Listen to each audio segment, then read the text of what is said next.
Hello বন্ধুরা, দেখতে পাচ্ছেন মিরপুর 10 আদর্শ উচ্চ বিদ্যালয়ের সকালে ভোটের পরিস্থিতি দেখতে ছুটে যান বাংলাদেশ জামায়াতে ইসলামী প্রধান ডক্টর শফিকুর রহমান।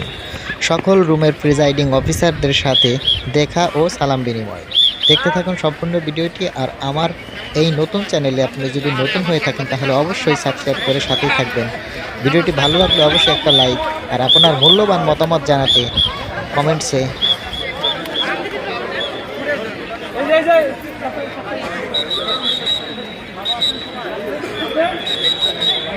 দাদু বোর্ডের পরিস্থিতি কেমন দেখছেন ভাই?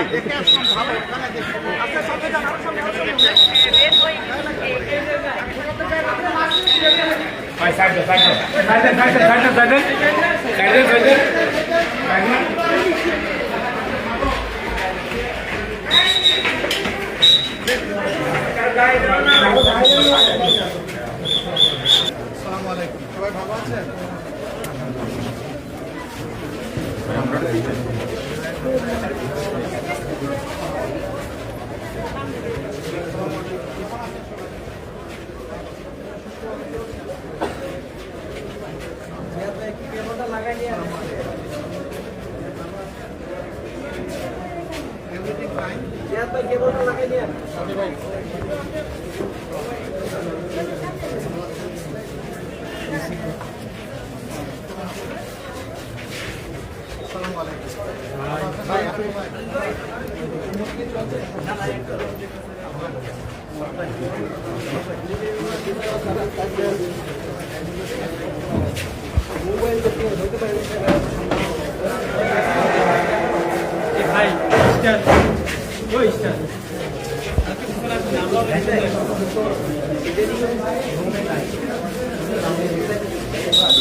বামে মহিলা আছে।